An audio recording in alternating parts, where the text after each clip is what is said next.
Hey, Adam. Yeah, Shane. Where's the games? Japan. Apparently. Hot take. Sony just released the list of 20 games that are going to be included in the PlayStation Classic. Now, we're going to be talking about the ones that are being released in North America and the ones that are being released in Japan. But first, let's talk about North America, because that kind of appeals to us a little bit, right? Okay, we saw a tiny list of games that they previewed when they first showed off the console, right? That included games like Wild Arms, Final Fantasy VII, Ridge Racer, and a couple of other titles as well. So we were like, okay, we're off to a pretty good start thus far. And we had kind of high hopes because, well, I've been collecting for the PlayStation 1 for a while now, and I know that the catalog is enormous. There's like hundreds of great games. So we're like, the options, they're limitless. There's so many games. You didn't choose the right game. You really didn't. It is now. Look, folks. Can I be that blunt? There's a lot of good games on it. I'm going to be that blunt. Look. There is a lot. When it came to the NES Classic, when it came to the SNES Classic, there was a good selection of games in there that were a mix of varieties and ideas. But you know what's great about those systems? They really do represent what the systems were great at. You know, on the SNES, we got Star Fox. We got that. We got Super Mario World. We got games that are iconic to that platform. Yes. Now, what we got on here isn't the same thing. Right. This is going to be very debatable, and I understand a bunch of people in the comments may actually really like the list of games. It's fine. You're wrong. Yeah, like there is some weird stuff on here. Now let's look at the list. Let's begin with the very top ones that we already knew about, okay? Okay, so Final Fantasy VII. Now that's okay, right? That's a game, that's an RPG that a lot of people really like, and I would argue of all the Final Fantasy games released on the platform, that by far is the most popular one. Ridge Racer Type 4. Okay. Of all the Ridge Racer games, 4 is considered one of the most smooth running of them, but it's not the most popular of them. I believe the first and second one were more popular than 4, but regardless, 4's considered the best one. Yeah, right? So that's a good inclusion. Tekken 3? Yes. Now, that, I would argue, is the best Tekken game that they ever released on the entire series on PlayStation. It has the best controls, the best graphics, but you know what? That's how Tekken really is. A lot of people like Tekken 2. Personally, though, I'm a 3 guy. 3, graphically, everyone considers that to be like the pinnacle of the PlayStation 1 graphics-wise, because it was doing so many amazing things with those characters. They looked so much better than the other characters in the other games. Wild Arms? Yes. Now, that is an RPG that many people may not know as well as Final Fantasy VII, but it is a cool one. It's important, too, because it was one of the first JRPGs released on the system, so it's harkening back to the classic gameplay of PlayStation, which is what they're trying to go for with this. And the other one was Jumping Flash. Again, another very early release for the PlayStation 1. A fantastic platformer that does some really cool things with height and perspective. Yes. Believe it or not, this game actually came out before Super Mario 64, so before we actually got to see what platforming was like on that system. They were like figuring it out. They're like, what can we do here with 3D polygons to make our 2D platforming game something new, something more inventive? So these games are good ideas to include in there. A little bit of history, a little bit of celebrity, a little bit of notableness, right? Yeah, notoriety. Now after that, it gets weird. So okay, I have some of the other games mixed in here. Do you want me just to read off all 20 titles? No. Quick? One by one. Okay, we're gonna do this one. Okay, I'm gonna leave out the ones I already mentioned. Okay, so Final Fantasy VII we already mentioned. Okay, next Grand Theft Auto. Yeah, this is a weird one. Grand Theft Auto on the PlayStation is a game that many people are not really familiar with. The original Grand Theft Auto is not like Grand Theft Auto 3 or 4 or 5. It's more not like 3D. Chinatown Wars? Yeah, it's a 2D. Well, it is a 3D game. The buildings are in 3D, but it's a top-down perspective. Now, what's interesting is if you actually played Grand Theft Auto 3, there is an option to set the camera to actually be top-down. Most people didn't play it that way because you wanted to see the 3D scope of the city. Regardless, though, I am a big fan of the original Grand Theft Auto. Same. However, I'm a fan of it on PC. Exactly my point. When you think of Grand Theft Auto, Shane, do you think of the PlayStation version? I don't. No. I think of the PC version. Same. It started on the PC, and I do not consider this a classic PlayStation game. I really don't. Yeah. In fact, when it comes to the Grand Theft Auto games that predated 3 I consider a PlayStation game because it really was that. Yeah. 2, however, is a game that I owned on PC, but my best experience with it was on Dreamcast because there were certain lighting techniques that they used on the Dreamcast, to my knowledge, that they didn't use anywhere else. What's interesting, though, though, is when I do think of Grand Theft Auto on the original PlayStation, immediately what I think of is London, which is the DLC pack that came out afterwards. Or it wasn't a DLC package, but it was an expansion pack that was released. Yeah, and they did release kind of a standalone that I believe had Part 1 and the London missions as well. And apparently London isn't included in this. We're just getting the first game. But I look, maybe some folks out there think of this as a game that really relates to them on the PlayStation, but for me personally, I can see that, but it's really out on the PC. Yeah, like it's a strange one to have, but again, an interesting idea, and how big Grand Theft Auto is, it makes sense to include the first one on here. However, I think people are going to play this as more of an oddity. Still, though, I'm a big fan of that game, so I'm not so angry with this being included. It just isn't really a PlayStation game to me. Yeah, the Grand Theft Auto name has a lot of pull. Okay, next up, Metal Gear Solid. This is one we're really hoping for. Yeah, now it has to be on this console. There's no way it doesn't exist on this. Here's the problem. I'm such a big fan of Metal Gear Solid, and Metal Gear in general, okay, folks? Metal Gear Solid is a fantastic game. Personally, if I were to play Metal Gear Solid on a PlayStation, I would get the Japanese release Metal Gear Solid Integral. That's my own personal thing, though, okay? Not everybody is like that with me. You're not even getting VR missions on this or anything. You're just getting the first game, which is fine. The problem is you're not getting the DualShock controller, which means that some of the features of the game are going to be lost. That's right. Simply because of that, I would never recommend anyone play Metal Gear Solid on this platform. Right. We know Kojima, when he looks at a console and he's developing a game for it, he wants to get into every little nook and cranny and see what tricks he can do with it. And Metal Gear Solid was the proving ground for him for that, because you had those moments like when you were fighting Psycho Mantis and you'd do different things with your controller and there's some things, of course, I'm trying not to spoil this game that's decades old or whatever, but there's some things that happen with the controller that aren't necessarily a necessity to be there, but they just make the experience so much better. Yes, absolutely. It's that sort of interactiveness that was fourth wall breaking. Yeah, right? I just feel that the controller for this is not correct. I remember when Metal Gear Solid came out, a lot of people went out and bought DualShock controls just to play this game. So for me, this game is all about the use of that controller and bringing that into the forefront. The way you control the game is different. The way the game performs for you is going to be different. And certain aspects of the game are going to be lost because of that. So because of that alone, I really wouldn't recommend this specific version. Yeah. We had spoke about before that our minds were blown a little bit that they didn't include the DualShock, or at least just the thumbsticks and without the rumble or something, because like the classic PlayStation controller, I know this is a classic console. Yes, it has to look, they want it to be like it was when it originally came out, but so many people's experiences with this console weren't with that plain Jane controller that was the thing to use for the first couple of years. So I'm hoping that what happens with this is we actually get a rumble pad, or sorry, a DualShock controller that's sold separately or something, because I get it that they don't want to include it in there because it does raise the price significantly, and there's also some legal issues that revolve around the original controller. Right. Regardless, we spoke about that before. Yeah, too, I don't want to get into all that. It's just to play this game the way that, with all the features that are in there, you need that controller. But then there's the next game. Yeah, the next game was really a head scratcher for us. So Twisted Metal. Yeah, so Twisted Metal 1. Twisted Metal, it was an amazing series on the PlayStation. Yes. So including one of the games is important, yes. I feel. I think the first game is very important. In fact, the first game actually uses live action cutscenes for certain scenarios, which are not in any of the other games. Yeah, they used a more comic book style cutscene. The first game is really cool. In fact, it's one of the first games I ever saw that when you went into a first-person mode to get it into the vehicle, every vehicle has its own unique interior. It was photorealistic. Yeah, they did a really good job with it. Problem is, if you ask anyone out there, what's the game that you would be playing from Twisted Metal series on a PlayStation? Twisted Metal 2. That's the one, right? Okay. See, if you are not going to include Tekken 1 or Tekken 2... Exactly my point! I was going to say. Yeah. If you're just kind of nitpicking the best, like Tekken game, for example, why can't you nitpick what everyone knows to be the best Twisted Metal game? Yeah. Like,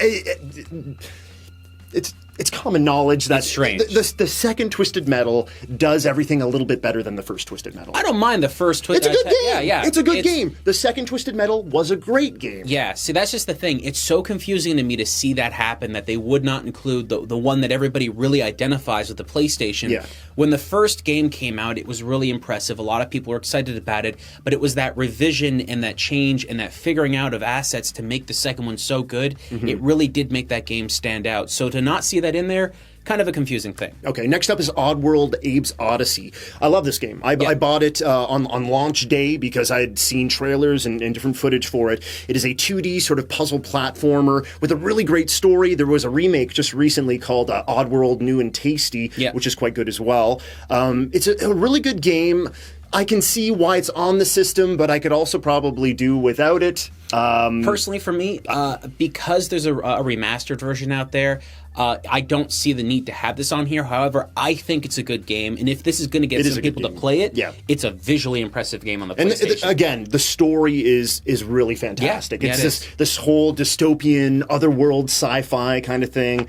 It even has like a Soylent Green kind of feel to it, where there's some weirdness going on with slaves being made into food. And now, the best way to explain this game, some people look at it and they think it's a platformer. This actually is more of a puzzle game that kind of has elements that are close to Prince of Persia. Ooh, or like Out of This World. Yes, Out of This World is a great example of what you're looking at here. This is a really cool game.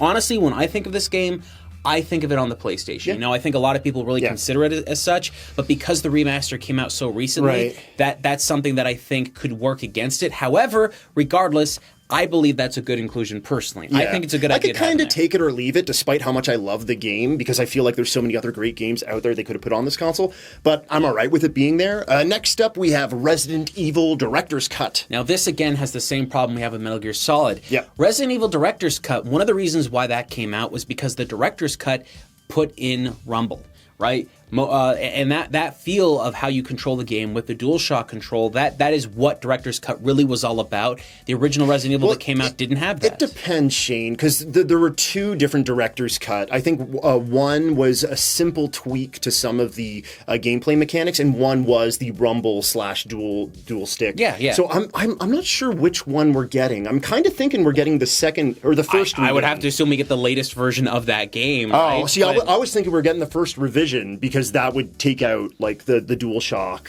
sort of things. I mean, we'll see what happens. I don't know. If you don't have the DualShock, then what's the point? Yeah, right? I guess, right? I mean, the game is still going to control the way it did before. However, without those analog sticks in there, it changes up a little bit. Regardless, though, Resident Evil, the first one, is a good idea on this. However, when I think of Resident Evil on the PlayStation, I really do think of Resident Evil 2, Again, 2, in my opinion, is the better game. Yeah, I mean, 1 is classic. I'm not knocking 1, but 2 had the story elements that a lot of people really identified with. 1 is more iconic. Resident Evil 1 is more iconic to me than Twisted Metal 1. Sure. So I can see why they put this on the classic console. The next game, though, I'm a little confused, a little puzzled, if you will. So Super Puzzle Fighter 2 Turbo. Hey, I'm a fan. I really like this game. I'm a big fan of puzzle games like this. You're really good at puzzle games. This is a good game. But realistically, I've never heard anyone go out of their way to play this on PlayStation. It's an arcade game originally. And I think a lot of people out there that think about the PlayStation don't think about this. You mentioned earlier on when we were looking at this list the first time, what other puzzle game do you identify more with PlayStation? It's just one I love to play on the PlayStation is Bust a Move. And there were several great releases of Bust a Move on the PlayStation. There's like 3. Yeah, Bust a Move 3 was my favorite release. I could have, I would have liked to have seen, I think it's... not Super Puzzle Fighter, but Pocket Fighter. I would have preferred to see Pocket Fighter, the kind of chibi-ized Street Fighter characters and Darkstalkers characters. It was a fighting game. I would have preferred that over the puzzle game myself. I mean, because clearly if you're having Super Puzzle Fighter 2 on here, then there is some connection with Capcom. Yes. So... and Resident Evil, Yeah, I mean, look. Of all the fighting Capcom games, you're going to get a is that because you're trying to work against? Okay, look. If someone goes out, like, hey, SNES Classic, Street Fighter 2, oh, PlayStation Classic, Super Puzzle Fighter. Different fan bases. Yeah, I would have preferred maybe like Alpha 3 would have been pretty awesome. But yeah, I don't know. It's strange. It is a weird choice. Next up, we have Siphon Filter. I agree with this being included outright. Yeah, I can see where maybe some people might be like, oh no, like why is that on there? Siphon Filter is, in my opinion, a very, very good title to be on the classic system because there's no other game quite like Siphon Filter. I feel it's a run and gun 100%. third person perspective shooter, very heavy on story, very linear. It might not be a game that you want to come back to like Metal Gear Solid, but Siphon Filter does have some pretty compelling gameplay. Yes. Look, at the time when that game came out, it was very important for the PlayStation because it proved that the ideas of what they were going for to have 3D game world and environments. It was at the time. It was really smart to include it, and I think a lot of I was a big fan of it. And it spawned a series that just went on and on and on. A bunch of releases on the PS1, on the PSP as well.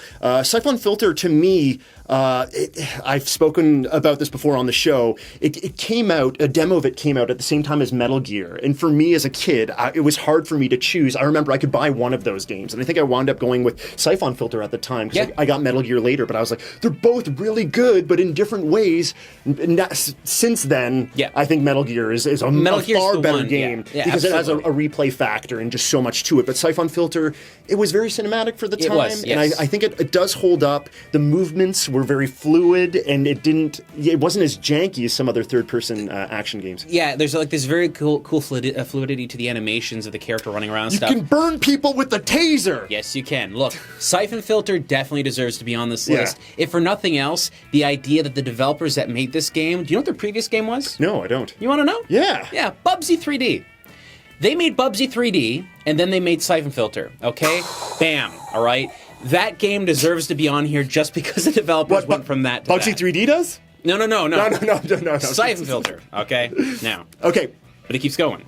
Battle Arena Toshinden. Useless when you have Tekken 3. I agree. Okay, it's not that battle. I believe it was. If it wasn't a launch game, it was fairly close to a launch game. So maybe that's why they're including it. A lot of people have fond memories of Battle Arena Toshinden or the sequel. I think the sequel again was better than the first game. Okay, look, this game being on the list isn't a bad idea, right? Maybe it's better than Toe Ball, but like all I'm trying to say here is once you have Tekken 3, you're really pulling you're having two genres that are so close to each other that it doesn't really. Yes, I agree. If Battle Arena Toshinden was replaced with a really good 2D fighter, bingo. Yeah, you're already talking with Capcom, obviously, because we've already mentioned a couple of their titles. Can't you get a Street Fighter game or? I was going to say maybe a Versus game, but some of the Versus games were better on Saturn. Yeah. Now, the next one is an interesting one to me, too, because this is a long-running series. We got like 4 of them. Okay, I have a lot of experience with this game. I don't think I've ever really spoken about it with you, but Cool Borders 2 is a game that I played to completion and unlocked everything. I spent a lot of time with this game. It is a product of its time. It is a sports snowboarding game that feels like the cool 90s sort of aesthetic is like poured overly so into it. The controls, I went back to it just recently, and the controls aren't all that great. The fun factor, I had such fond memories of it. I thought I'd just pick it up and be like, oh my gosh, this is so great to be playing again. But it honestly, in my opinion, it doesn't hold up. If you were to include Cool Borders, I don't understand why you didn't just include all 4 Cool Borders games so people could choose. 2 was the one that I thought was the best. I have a better idea for that, but when we go to talk about the games that should have been included with this, I'm going to get back to that in a minute. Now, the next one, interesting to me. This game mattered a lot to me on PC. PlayStation, it was a big deal, but I don't remember anyone ever really falling in love with this game nearly as much as I did. Oh, I have only played this title on the PlayStation 1. I didn't think it was released on PC. It was, yeah. This is Destruction Derby that we're talking about. Yeah. Now, Destruction Derby is kind of an interesting game because it focuses more on the damage and survivability of your vehicle, and it's done in a really interesting way. Now, this is a Cyanosis game, to what I remember. Yes. And look, if we're going to talk about Cyanosis, we're going to talk about that a little bit later, about the games you should have included, but Destruction Derby is an interesting racing game. However, when it comes to racing games, my God, okay, look, Destruction Derby is good, okay? It's neat. However, I don't think people are going to... It's a unique game. Games that came after it didn't really replicate what it did, so it's a cool thing. I think there was a sequel. There was, and a lot of people have said Destruction Derby 2 is better than the previous title. The one thing, again, I'm going back to that saying, a product of its time. At the time, seeing destruction to your vehicle was very new. Yes, so people were very hyped about that, but nowadays, maybe not quite so much. Like, that's not a selling point for us anymore. Yeah, 100%. I really feel that Destruction Derby is one of those games that its destruction is really what made it. It almost felt like a tech demo of what it was capable of doing. Wow, that's amazing that you can kind of warp the, the actual polygons of the vehicle. Exactly, and it was cool, all right? It was cool. It's a neat one to have on here, but however, with the absence of other games, it becomes questionable. Now, the next game. The next game is good. It is. It is very good. No one knows about it, or unless you're really into PS1 collecting. Intelligent Qube. Intelligent Qube is a very rare game. Yeah. If you want to buy it for your PlayStation 1 right now, you're going to be dishing out somewhere probably close to, if you're American, probably close to like $60 or $70. Yes. This is a game, I think, when we originally talked about this PlayStation Classic, this is a game we wanted to see on here because it's one of those games, it's hard to find. Yes. It's unique. Yes. We're not even talking about the sequel here. We're just talking about the first one. And if we're going to have any puzzle game, that's the one to have on the PlayStation, because when I think about PlayStation puzzle games, that's where my head goes. Right. Right? It's very cool. So basically, you have these cubes coming towards your little dude, and you're trying to you're just trying to go, just go straight, get past the cubes. Yep. It's a simple, pretty simple concept. It holds your hand a bit through the first few levels, and you kind of get into it a bit. I don't know, for some reason, maybe it's because of cubes and being a puzzle game, but I picture it like sort of getting you into the game in the same way that Catherine does, even though the way that the game plays isn't nearly the same. But it kind of holds your hand a bit and shows you different sort of aspects of how you can solve the levels. No argument with that one. Yeah. Now, the next one, another kind of puzzle game. Yeah. Mr. Driller. Mr. Driller. Mr. Driller is a good game. Yep. There have been a lot of different ports of Mr. Driller. Mr. Driller on the PS1 plays great. It's very addictive. The gameplay is really cool. You're basically just digging down and you're trying to avoid basically pieces. As you dig, you knock out the floor, let's say the dirt, the colored dirt, and then because of that, other things will fall around you. So don't get squished. Don't get squished and don't lose your oxygen. It's very addictive. Doesn't necessarily need to be on the Classic, as far as I'm concerned. Yeah, I never, like, Mr. Driller is available on a bunch of platforms. I never think play of it PlayStation. on the Game Boy Advance or something. Yeah, it's whatever. You can game. play it on iOS. Yeah, You know? Well, maybe that's a weird one. Next one's kind of strange to me because when I think about the PlayStation, I know this came out on the PlayStation, but I think of a bunch of different systems. So I think it originally was supposed to come out or did come out on the 3DO. Am I right about that? It's you know Rayman. What? Yeah, Rayman. I'm pretty sure. Or it was being developed for the 3DO. Jaguar. Maybe it was the Jaguar. It's weird Yeah. because I don't look. Rayman isn't a bad game, but some of the ideas we got with Rayman kind of improved over the sequel and its third entry and stuff like that. I'm a huge fan of the original, so seeing it on the Classic, maybe we differ a little bit on this. I believe it is a title that should be on the Classic. Sure. It's not an awful game. Because we don't have a lot of 2D platformers. Are there better 2D platformers for the PS1? Yes, and we will discuss that. But having Rayman on there, Rayman is a fairly well-known character nowadays because of its sort of history, and the first one is an excellent 2D platform. Sure. An excellent platform. Sure.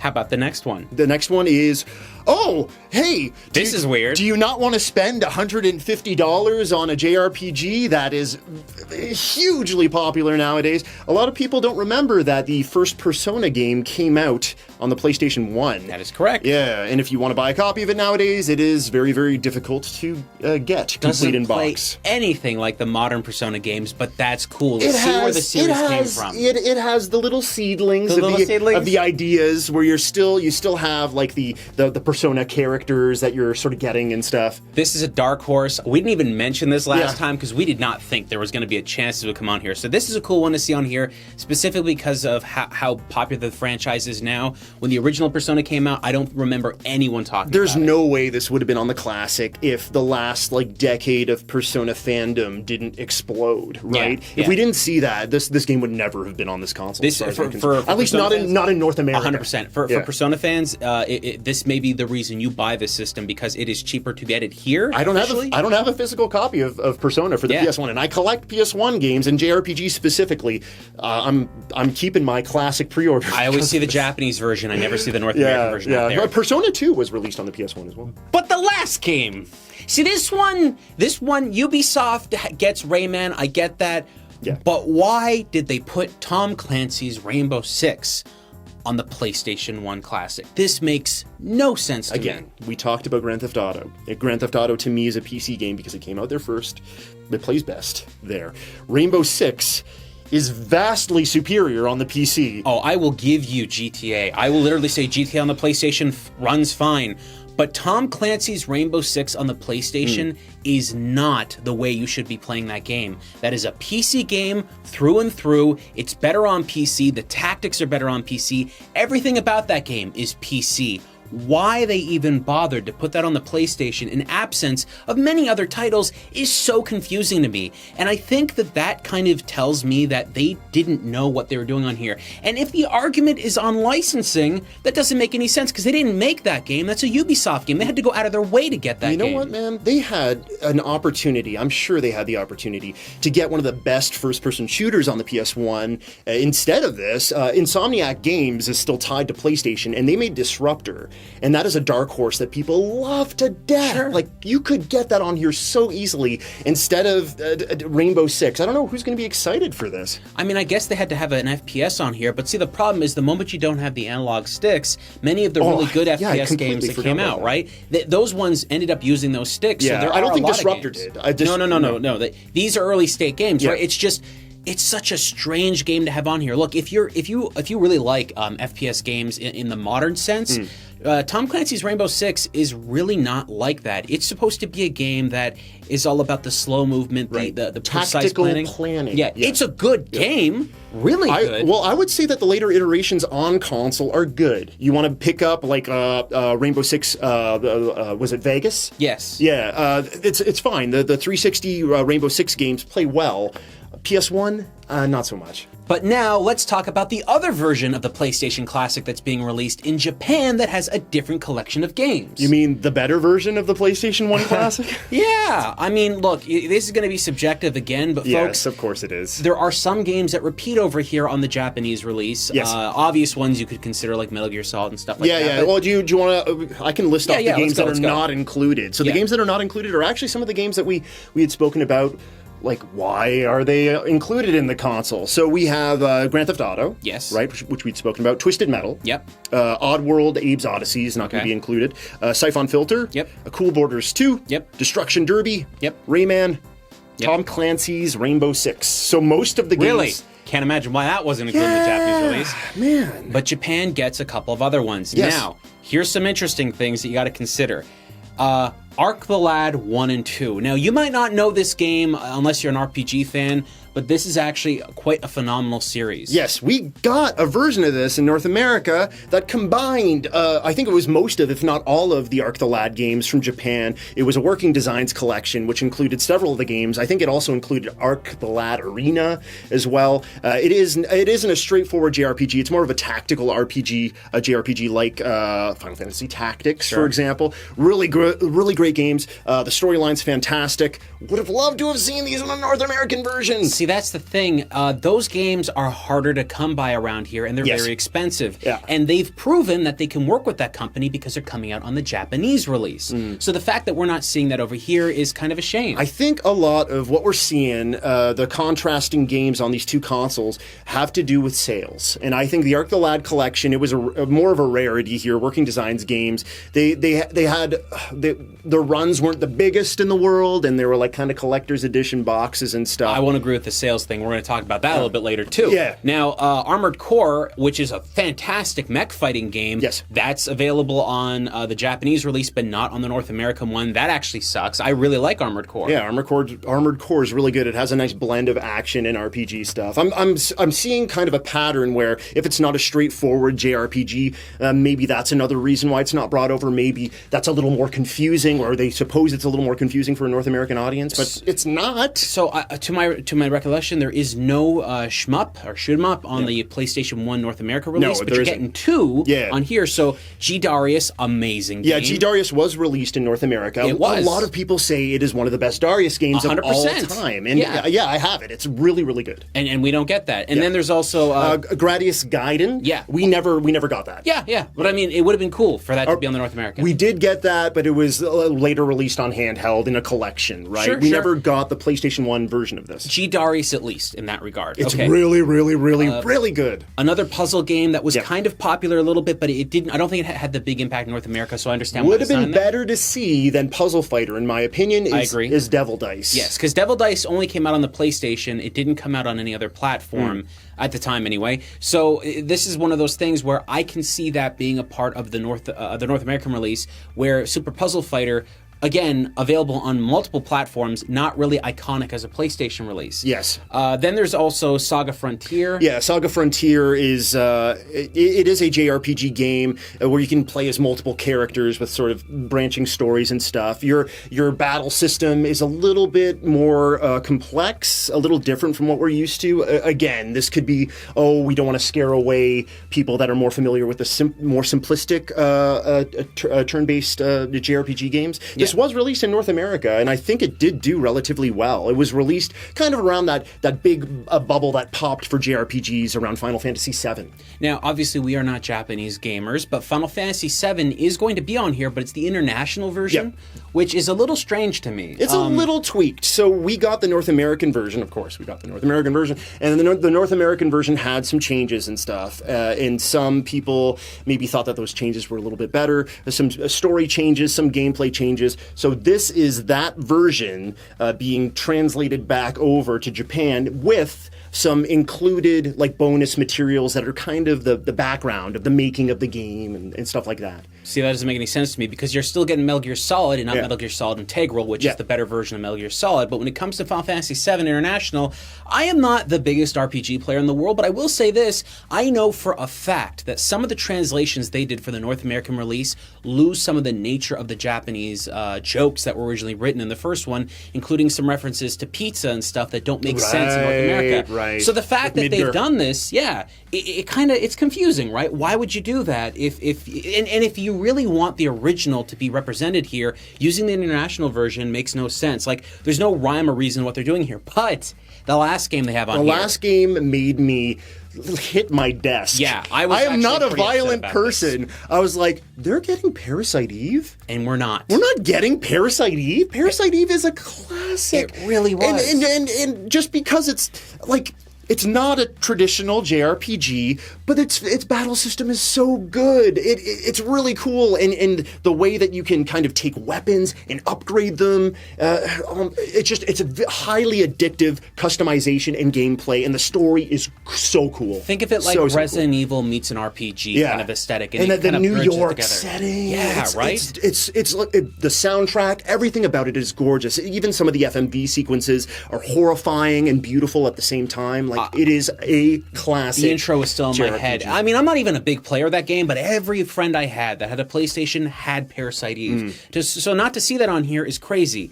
But that's just the Japanese release, okay? Yeah. So even if you were to consider those games on there, which I would consider that to be a better collection of games I would have liked to have seen all of those games on the classic over here. Maybe like, okay, Arc the Lad, no one really knows all that much. But these other series, maybe not Devil Dice either, but the other ones kind of have a footprint within gaming in North America. Now, I don't believe... Devil Dice was released Sure.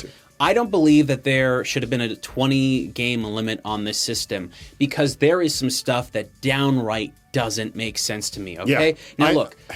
Go ahead, man. Go ahead. When I talked about having these other games on here that don't make sense to be included and stuff, Destruction Derby over Gran Turismo, like... Why would you do that? Gran Turismo 1 and 2 are Sony releases. They own the company. I believe they own Polyphony Digital. Why wouldn't they release those games on here? Look, I would even accept, I think it's Toontown Racing or whatever.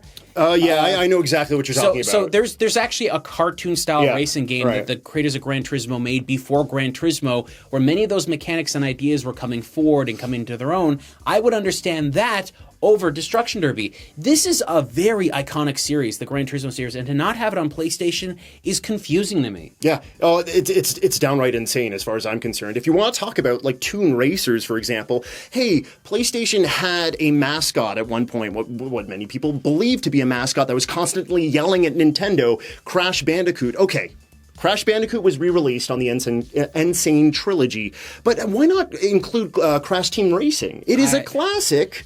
Yeah. And yet you get like, okay, let's say the N64 classic comes out and they have Mario Kart. You have a direct competitor that many people have said is better than Mario Kart 64. As crazy as that might seem, there are people out there that are really adamant about that. So you get your kart racer, you get the iconic mascot, and maybe some people would be a bit more satiated. I'm sorry, in that point. Not having Crash Bandicoot on here is insane. In any form. Look. If you're going to have something like Oddworld, right? It only makes sense that even though they did a remaster of that, it only makes sense to have Crash Bandicoot on here. Right. It really only does. And Team Racing, as far as I know, isn't represented on the Insane Trilogy. Like, sure. Why not put it here? Yeah, and another one that really should be on here, Tomb Raider. I mean, look, Tomb Raider was released on a bunch of other platforms, but PlayStation's release really was the one that got people. Wasn't all that great on the Saturn. It was released on the PC as well, so I can see where there may be an argument there. But Tomb Raider, specifically Tomb Raider 2, as far as I remember, Tomb Raider 2 was a big PS1 release. It was a huge deal. Yeah, I mean, it's an iconic thing. Like those games, the Tomb Raider franchise. The first 3 games, everyone talks about it on the PlayStation. I know they got released on other platforms, but it was that PlayStation release that really stood out compared to a lot of other things. And look, I already mentioned before that Grand Theft Auto really was released on both platforms, but at the time that Grand Theft Auto came out on other platforms, PCs were still struggling with 3D graphics, okay? They didn't have 3D graphics acceleration cards, and when it came to playing those games, GTA really felt great on DOS. Tomb Raider doesn't feel the same way, okay? Tomb Raider looks different, and it's just a game that really plays well on PlayStation. It really does. So to not see that on there is shocking to me. Yeah, I have a whole little list here, but I'm just going to just cherry pick a few things. Okay, so we're seeing releases from Konami, Metal Gear Solid, awesome. What happened to Silent Hill? Yeah. Yeah. Like, okay, maybe they're going for a specific age group or something, but Silent Hill it's a classic. It is. It is so important. Go out and buy. Okay, maybe it's because Resident Evil's on this, but Silent Hill is such a different game from Resident Evil. It totally is. Yeah, it's more of a psychological sort of thriller. It's not even a competition. Yeah. Silent Hill is a different kind of game. It's a different kind of experience. It was designed to make use of the limitations of the PlayStation. What it did on the PlayStation 1 was incredible. It was really incredible. So to not see that being represented here. You know how everyone always complains about older games having fog because of the distance, right? Silent Hill was like, let's make the fog worth it, and it totally works. I'm not even a horror game person, and even I could understand that being on there. And it's not like you can just go out and buy Silent Hill and play it right now on a bunch of other systems. It's one of those it's not really harder to come by, but it's just one that you think about the PlayStation. Yeah. That's very disappointing. I also think about other games that could be represented. Capcom, we see Super Puzzle Fighter. Sure. But what about Mega Man Legends? Yeah. Yeah. People love the Legends games. Let's get some Mega Man on here. Mega Man Legends 1, Mega Man Legends 2 was fantastic. If you threw Tronbon on here, I wouldn't even like already established a relationship with Capcom. It already makes sense. I mean, how about Parappa the Rappa? I mean, when I think about the PlayStation in the early days, Parappa the Rappa is one of those games that really stood out. Even if you don't like the game too much, I get it, right? It makes sense for it to be there. Even little throwaway, fun little games that people don't really know about, like some hidden gems like Vid Ribbon and stuff like that. They're not really amazing games, but they're cool ones, right? These are the things that you would expect to see on the platform that really defined it. When I think about games that really sold the PlayStation early days, I think about getting that PlayStation box, looking at the back and seeing the games listed, or the demo discs that they used to include. And those demo discs highlighted important games. We're not seeing any of the Spyro games on this system. Yes, and we, again, like the Insane Trilogy, we're getting Spyro reignited, so that's probably why we're not seeing those games, but it just seems like such a misstep to me. Wouldn't it excite people to play the original games and then go, wow, I can't wait to see this in the upgraded version, right? Maybe it might even drive sales absolutely. In a sense. I mean, it's like there are so many games on this platform. There's other like weird racing titles like Wipeout or like Jet Moto, for example. Okay, this right here. This is what really gets me. Wipeout you're gonna get a Cyanosis game, so you're getting Destruction Derby. But then why wouldn't you get Wipeout? Wipeout on the PlayStation is like bread and butter. It makes so much sense. And then Jet Moto. Look, what's great about Jet Moto is you don't even have to pick between the first and second one. You just put on the second one because the second one has all the levels from the first one in the game. So you get that perfect experience. And Jet Moto was on nothing else. It really is a game that stands out on the PlayStation. Like I said, even if you're not a big fan of those games, they stand out as PlayStation games. Absolutely. And do you remember those commercials of the Jet Moto characters? Yep. Like, it was such a PlayStation identity. For a while there, yeah, it was a huge seller for the console, especially in North America. And for look, if you're gonna have 2D experiences at all, Rayman is not the game that speaks out to me. Tomba is. Tomba 1 and Tomba 2. Well, Tomba 2 has more 3D in it, but Tomba 1, yeah, there's a lot of 2D in it. I mean, it is what it is. It's brilliant. It's really good. It's kind of a quest-driven 2D side-scroller. It's not your straightforward, typical, just go right sort of game. Yeah, man. There's so many things. Like I have lists upon lists. Azure Dreams. I would have loved to have seen the Breath of Fire games. I'm really big into JRPGs. I would have loved to have seen some stuff other than Wild Arms per se, but like Xenogears. Sure, but Xenogears is so good. Even then, I feel like they sort of replicated. Like, okay, the PlayStation 4 was an RPG powerhouse, and at least they got Final Fantasy 7 on there. But I feel the PlayStation 1, you mean? PlayStation 1, yeah. And sorry, the PlayStation 1 was an RPG powerhouse. Yes. At least you got Final Fantasy 7, but at least you also got Wild Arms. Yeah. But I think there's some other RPGs on there they could have got. Final Fantasy Tactics is one of the greatest games of all time. But from Square, if you've already got a working relationship with Square, why not Brave Fencer Musashi? Why not Bushido Blade 1 and 2?